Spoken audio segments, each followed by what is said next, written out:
Right here with analysis, Fox News contributor, George Washington University law professor Jonathan Turley.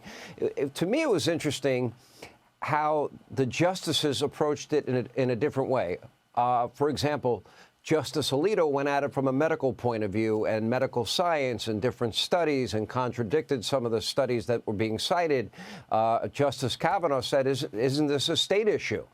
To me, it's also a parental rights issue, don't you think? Well, it's all of that and so much more. There were moments in this argument that were quite sporty. I mean, you had Justice Alito asking the Solicitor General whether she wanted to take back part of her filing with the court because she stated there's overwhelming evidence that this treatment is necessary and safe and does not have these problems in the vast majority of cases. And Alito said, right after you gave that to us, this Cass report came out, which joined other European reports, saying the opposite, that there are serious questions about the efficacy of the treatment, about the effects on these children. And he said, you want to change your statement about that? Of course, she declined. But there was a lot of uncomfortable moments, and not surprisingly, given the subject matter, including when the Solicitor General was asked, where do you draw the line on things like sports when we get to those questions? Is there a constitutional right here that it will extend far beyond the question of treatment?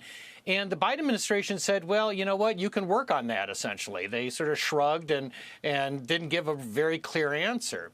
And that I think, really undermined them a great deal because these justices were very concerned about the implications. And keep in mind, these conservative justices have shown great sensitivity, as they did today. They said, look, there are arguments on both sides of this issue. And they showed a great deal of respect to both sides. But they said, isn't that the point? I mean, that there's this good faith disagreement between parents, between states. Shouldn't we leave this to the political process and to the states to resolve? And that view seems to have a majority of the court. If you looked around the 9 members during the oral argument, that can change. Most of us were looking most carefully at Justices Gorsuch and Barrett. Gorsuch was strikingly quiet. Barrett asked questions on both sides. But keep in mind, in 2020, Chief Justice Roberts joined Gorsuch, who wrote an opinion that supported transgender protections in workplace discrimination. But Roberts today made it very clear that this seemed like something that should not be left up to the court. Yeah. Well, let me go back to the Alito part of this. Because they were making the argument to the court that there is substantial, overwhelming evidence establishing appropriate gender-affirming treatment with puberty blockers, hormones directly and substantially improving the physical, psychological well-being of transgender adults, adolescents rather, and gender dysphoria. And then Alito goes on and says, excuse me, the Swedish National Board of Health, I mean, he had done his homework.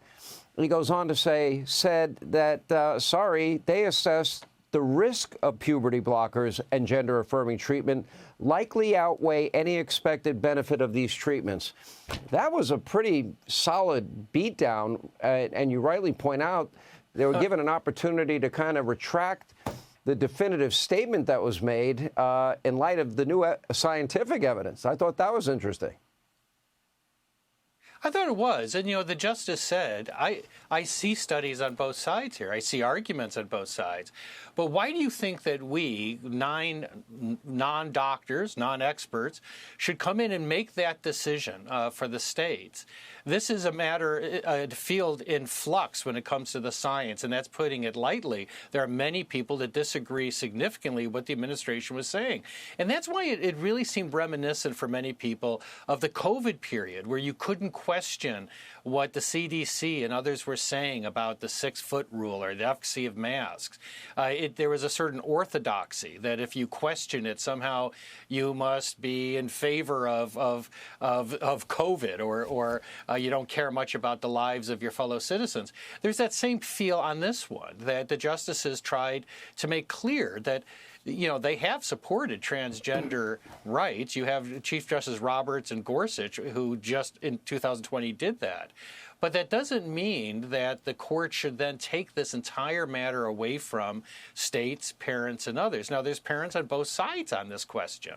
And they recognize that. But there are Jonathan, parents that what are about consenting for their children. What about California, Minnesota? Gender-affirming care without parental consent. What do you do in that case? That's right. And I think that's the reason your point is a good one, Sean, about parental rights. Parental rights is often not discussed. It's viewed as sort of the weaker of the panoply of rights that we supposedly hold. But many parents are objecting that their children can't even get an aspirin in school without their consent, but they can get so much else that might change their identity and set them on a path that they want to be part of that decision making. They want to play a role. They know that child better than anyone. And I think that you're right about this argument bringing together all of these social and political and medical and ethical questions. I predict, and it's hard to predict based on oral arguments, but I predict that this will be sent back to the states. They'll let the states decide, the people in those states decide. Where do you think this ends? I think that's it. I think if you do a head count, that's where I would put my money. All right, I'm going with you. If you're the law professor, not me. And I think Justice Jonathan Turley sounds pretty good to me. Maybe even Chief Justice one day. I don't know.